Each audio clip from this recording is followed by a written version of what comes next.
voting Tuesday to approve a new $650 million state prison. Lawmakers said the state of South Dakota must do a better job of keeping prisoners from reoffending and ending up back behind bars. Kevin Kilo from our news partner South Dakota News Watch has more on how the state plans to tackle the issue.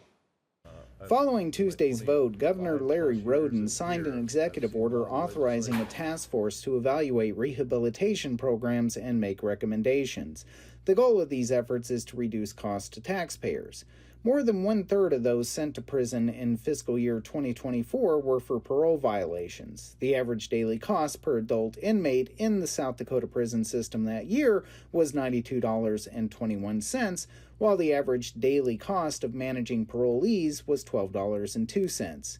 The most common reason for parole violations was a failure to keep their parole agents informed of their activities and location, and failing to engage with and maintain treatment program participation. For South Dakota News Watch, I'm Kevin Kilo. Kevin, thanks. You can read the full story right now. It's at ktiv.com.